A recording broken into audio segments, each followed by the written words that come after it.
The evening my eldest son succumbed to brain cancer, I felt as though my own life had ended. My parents had abandoned me, and my ex-wife ridiculed me when I pleaded for support. Left to shoulder everything alone, I reached my breaking point and nearly took my own life, but I didn't. Instead, I chose to keep living for my younger sons. I am Ethan Marlowe, a father of 3 boys, or at least I was, until cancer stole one of them from me. My oldest, Landon, was just 14. He adored the stars, captivated by their endless possibilities. My 5-year-old twins, Caleb and Noah, are full of boundless energy and innocence, too young to grasp the depth of the sorrow that consumed me. My parents, Richard and Helen, are still alive, but in many ways, I lost them long before I lost my son. They saw me as a failure, someone who never met their expectations. And then there's Melissa, my ex-wife, who walked away from our marriage and our children, chasing a life she believed was better without us. This isn't a tale of strength. It's a story of brokenness, of pleading for help and being turned away, of losing the most precious thing in the world and somehow finding a reason to keep going. It's about the night I nearly surrendered and the day a stranger knocked on my door, transforming my pain into something unexpected. Hope. My name is Ethan Marlowe. If you had met me a few years ago, you would have seen a man who thought he had everything figured out. At 38, I was a high school history teacher in a small town where everyone knew each other. I had 3 boys who made me proud every day, even though raising them alone wasn't easy. I lived paycheck to paycheck, stretching every dollar, but I never let my kids feel like they were missing out. My life was simple, maybe even ordinary, but to me, it was everything. We lived in a small 2-bedroom apartment on the 2nd floor of an old brick building. The place was cramped and drafty in winter, with plumbing that groaned like it was begging for mercy, but to my boys, it was home. We filled it with laughter, school projects spread across the kitchen table, and stacks of library books that seemed to multiply endlessly. Landon, my oldest, was tall for his age, with a mop of unruly brown hair that never stayed in place. He had a gentle spirit, the kind of boy who noticed when you were tired and quietly offered help without being asked. His passion was astronomy. We would sit together on the tiny balcony outside our living room, wrapped in jackets, gazing at the night sky through a second-hand telescope I had bought years ago. He would point out constellations, his eyes filled with wonder. "Dad," he once asked, "do you think there are other kids out there looking up at us right now?" I told him I believed there were, and he smiled as if the universe made perfect sense in that moment. Then there were the twins, Caleb and Noah. They were 5-year-old bundles of unstoppable energy. Caleb was bold and mischievous, always pushing boundaries, while Noah was more cautious but endlessly curious. They were inseparable, finishing each other's sentences, inventing games only they understood, and running circles around me until I collapsed on the couch, laughing and pretending to be defeated. Raising twins was chaotic, but it was also pure joy. Being a single father wasn't what I had planned for my life, but it was the life I was given after my marriage to Melissa fell apart. We met in college, fell hard, and married young. For a while it worked. But as the years passed, Melissa began to resent the life we had built. She wanted more money, more status, more excitement. I was just a school teacher, a steady man with steady dreams. She wanted the opposite. When she left, she made it clear she wasn't just leaving me. She was leaving the life we had built together, including the responsibilities of raising our children. Melissa remarried not long after the divorce. She lived across town in a large house with her new husband, someone who could give her the material comforts I never could. She called the boys occasionally on birthdays and holidays, but her presence was distant, like a guest star who occasionally appeared in our lives and then vanished. The boys learned not to expect much from her. I tried not to let my bitterness show, but deep down, It stung every time I saw the hurt in Landon's eyes when she missed a call or forgot a promise. My parents, Richard and Helen, lived just 15 minutes away. But they might as well have lived on another planet. My father was a stern man who believed success was measured in money and titles. To him, teaching was a failure, not a calling. He saw me as weak, a disappointment, someone who had never lived up to his expectations. My mother followed his lead, rarely challenging him, her silence cutting as deeply as his harsh words. When Melissa left, I thought my parents would step in to help, but they only grew more distant.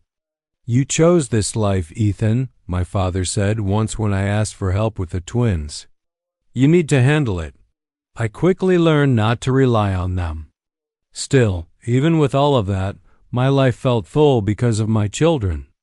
Every morning, I woke up to their laughter, their arguments over cereal, their backpacks scattered by the door. My days were long, filled with teaching teenagers about history and then rushing home to make dinner, check homework, and tuck the twins into bed while Landon and I shared quiet moments on the balcony. I was always tired, but it was the kind of exhaustion that came with purpose. When Landon first began complaining about headaches, I thought it was stress from school or too much time staring at his phone.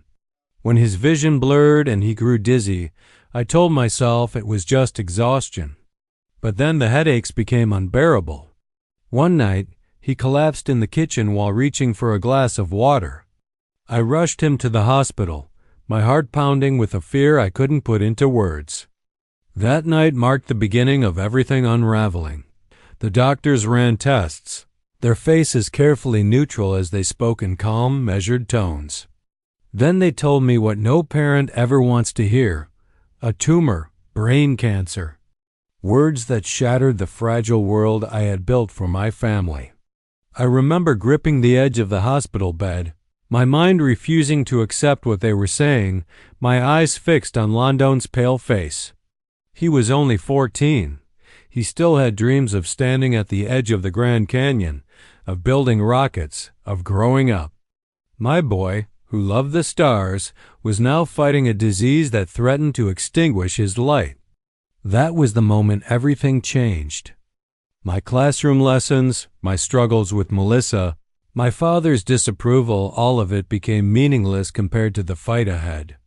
I knew then that my life would never be the same. The weeks after, Landon's diagnosis felt like stepping into a nightmare that refused to end. The hospital became a second home, its sterile smell and constant beeping monitors etched into my senses. The doctors explained treatment plans with charts and pamphlets, their words a blur as I tried to hold myself together for my son. Surgery, chemotherapy, radiation, none of it was guaranteed.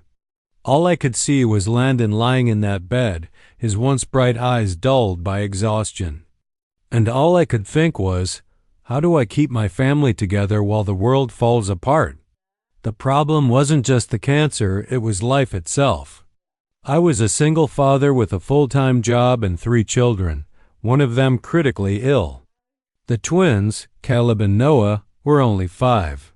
They needed constant supervision, meals, baths, bedtime stories, and comfort. I couldn't leave them alone. But I also couldn't abandon Landon at the hospital. Every day, I woke up torn in two, desperate to be everywhere at once.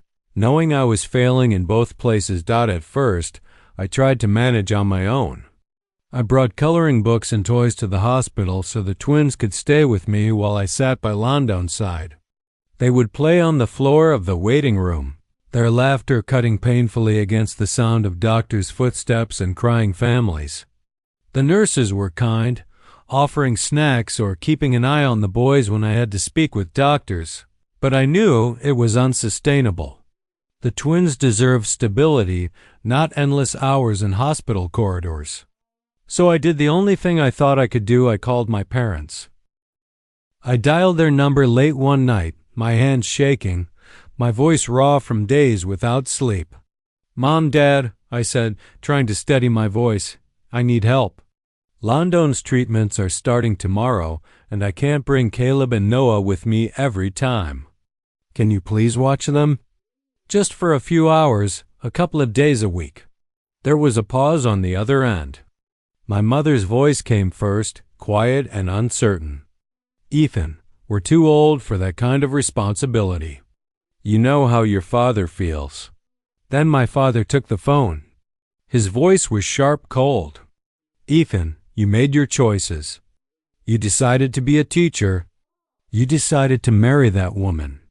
And you decided to keep those kids. It's not our job to fix your life." "Dad," I pleaded, the words tumbling out faster than I could control. "This isn't about me. It's about Landon. He's dying, and I need to be with him. I can't do this alone." "You've been coddled long enough," he snapped. "You figure it out." Then the line went dead. I stared at the phone in my hand, the silence pressing down like a weight. I felt abandoned in a way I had never felt before. My parents were only 15 minutes away, yet they had just turned their backs on their grandchildren. I sat in the dark of my apartment that night, the twins asleep in their room, Landon resting in the hospital. I thought of every moment my parents had criticized me, every time they had withheld their approval. And now, when I needed them most, they had confirmed what I had always feared to them. I was nothing but a disappointment. Still, I couldn't give up. I had one more option, Melissa. Calling her was a last resort, but I had no choice. I dialed her number, my stomach in knots. When she answered, her voice was clipped and impatient. "What do you want, Ethan?" I took a deep breath. "Melissa, it's Landon. He's getting worse. I need to be at the hospital with him, and I can't keep bringing the twins there. They need someone to watch them. Please, I'm begging you." There was a pause, then a laugh that cut through me like a knife. "Are you serious? You're asking me to play babysitter because you can't manage your own life? You're just a broke teacher, Ethan. You figure it out." "Melissa," I said, my voice breaking, "he's your son too. He doesn't have much time. Please do this for him if not for me." Her tone hardened. "I moved on from that life, Ethan. You need to do the same." Then she hung up. I sat there, the phone pressed against my ear, unable to move. My chest felt like it was caving in, my heart pounding with anger and grief. I had begged her for help, not for myself, but for our children, and she had laughed in my face. From that moment on, I understood that I was truly alone. I had no parents willing to step in, no ex-wife who cared, no safety net. It was me against the storm. So I kept dragging the twins to the hospital, their backpacks stuffed with snacks and toys, while I tried to split myself between being a father to them and a caretaker to Landon. Some nights I held Landon's hand as he drifted into restless sleep, while Caleb and Noah curled up in chairs beside me, their little bodies too tired to stay awake any longer. I would sit there, my heart torn in 3 directions, praying for strength. I didn't have Dot every morning. I woke up more exhausted, more desperate. And every night, as I watched my son's body weaken, I wondered how much longer I could keep this up before I collapsed completely. The night Landon died, the world seemed to stop. Outside the hospital, rain pounded against the windows, and thunder rolled across the sky as if the earth itself was mourning. Inside, I sat at his bedside, gripping his hand, watching the rise and fall of his chest grow weaker with each breath. His once bright eyes, the ones that had looked at the stars with wonder, fluttered open one last time. He gave me the faintest smile, barely a whisper of his old self, and said, "Dad, don't be sad. Promise me you'll take care of Caleb and Noah." I swallowed the lump in my throat, fighting to give him the strength he deserved. "I promise, son," I said, my voice trembling. He nodded, closed his eyes, and within minutes, he was gone. The room filled with silence, not the quiet of peace, but the crushing emptiness of absence. My boy, my firstborn, was gone, and no words could change that. I lowered my head onto his chest, sobbing into the stillness, my tears soaking his hospital gown. After the funeral, I moved through the days like a ghost. The twins were too young to grasp the full weight of what had happened. They asked where their brother was, and when I told them he had gone to heaven, they cried for a few minutes and then clung to me, seeking comfort in ways they couldn't express. I gave them what I could, but inside, I was hollowed out at night when the boys were asleep. I sat in the living room, staring at the ceiling. The silence of the apartment pressed in around me. London's telescope still stood by the balcony door, its lens pointed toward the sky he would never see again. I thought about joining him, ending the unbearable pain that gnawed at me every second of the day. One night, I sat at the kitchen table with a bottle of pills in front of me. My hand shook as I unscrewed the cap, my mind racing with memories of London's laugh, his questions about the stars, the way he used to hug me without warning. I told myself I had failed him. I had failed to save him, failed to protect him. The world was cruel, and I was too weak to fight any more. As I sat there, Caleb wandered into the kitchen, rubbing his eyes, clutching his stuffed dinosaur. "Daddy, are you okay?" he asked softly. His voice was small, innocent, but it pierced straight through me. I quickly slid the bottle out of sight and forced a smile I didn't feel. "I'm okay, buddy. Why are you awake?" "I had a bad dream," he whispered, climbing onto my lap. "I dreamed you left me and Noah." Those words broke me. I wrapped my arms around him, holding him close, feeling the warmth of his small body against mine. A moment later, Noah padded into the room, dragging his blanket, and climbed onto my other knee. The three of us sat there in the dim light of the kitchen, their tiny arms wrapped around me, their trust absolute. "Daddy," Noah said, his voice muffled against my chest, "please don't go away too." The dam inside me burst. I held them tighter, tears streaming down my face, and in that moment, I made a decision. I couldn't leave them. I couldn't let them grow up without a father. Landon was gone, but Caleb and Noah were still here, still alive, still needing me. No matter how broken I felt, I had to fight for them. That night became the turning point. I took the pills and flushed them down the toilet, watching as they disappeared, a physical symbol of the choice I was making.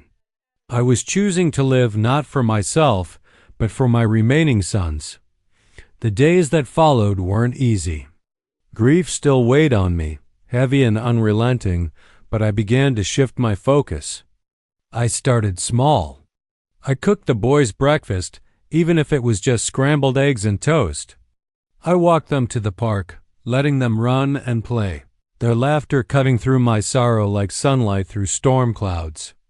At night, I tucked them into bed and told them stories about Landon, about the brother who loved the stars, making sure his memory would never fade. I also returned to teaching, though every step into the classroom felt like walking through mud. My students noticed the change in me, the exhaustion in my face, but I tried to stay steady.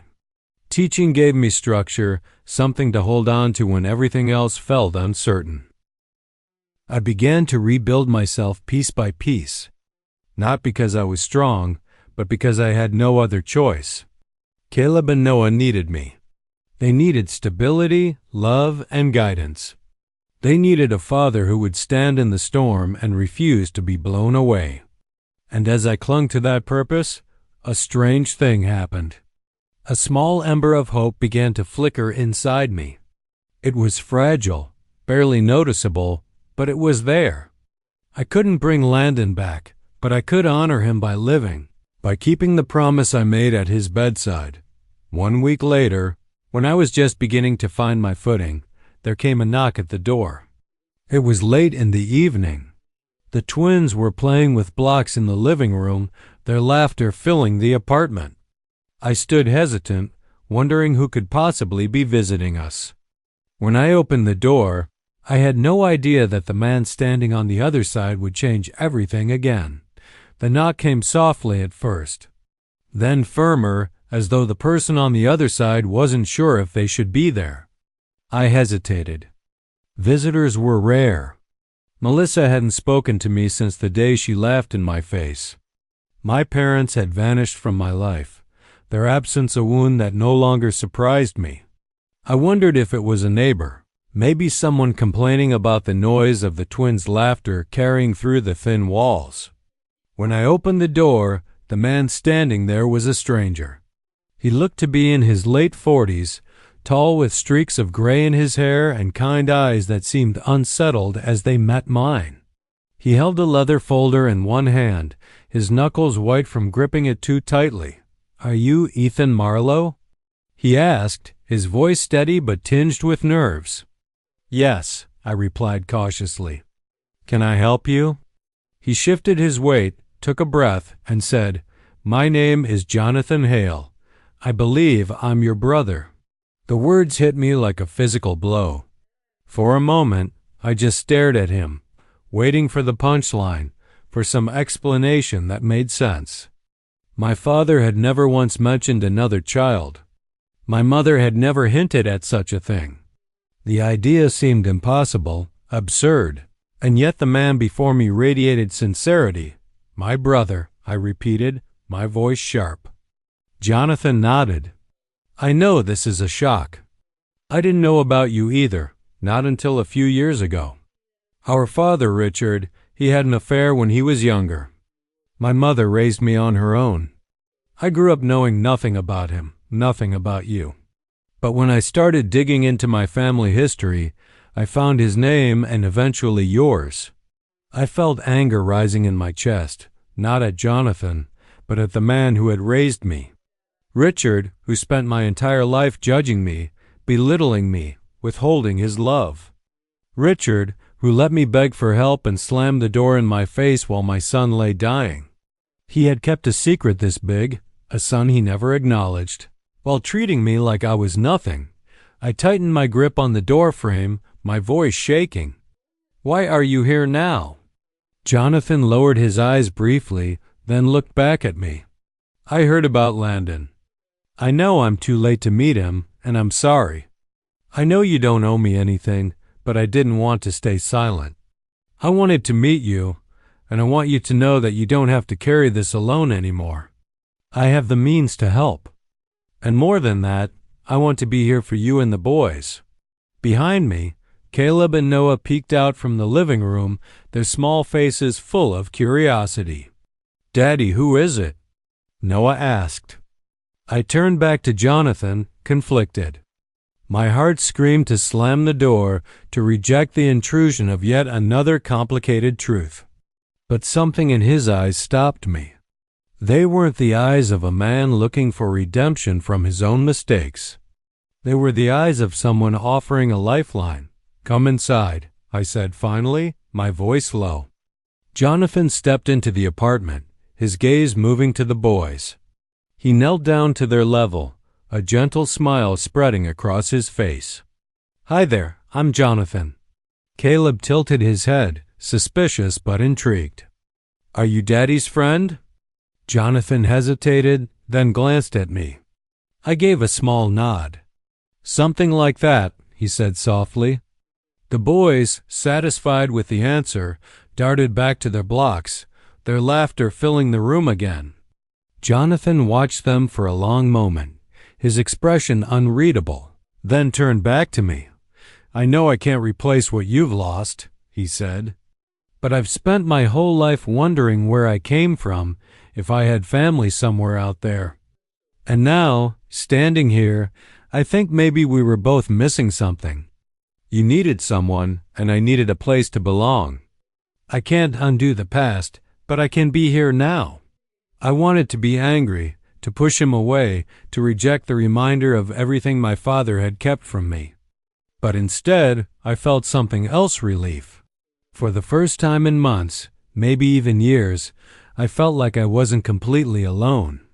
This man, this unexpected brother, had chosen to come to me when everyone else had turned away. The weight of grief, betrayal, and loneliness pressed against my chest. But for once, it didn't crush me. Instead, it loosened just enough for me to breathe. I gestured toward the couch. "Sit down. We have a lot to talk about." As we sat together in that small apartment, the twins building towers at our feet, I realized that the knock at the door was not just an interruption. It was the beginning of something new. Jonathan's presence didn't erase the pain of losing Landon or the betrayal of my parents and ex-wife. But it did bring a possibility I hadn't felt in a long time: hope. That night, after Jonathan left with a promise to return, I stood on the balcony and looked through Landon's telescope. The stars stretched endlessly above me, the same ones he had loved so much. For the first time since his death, I whispered into the night, "We're going to be okay, son." Jonathan returned the next day. True to his word, he did not come empty-handed.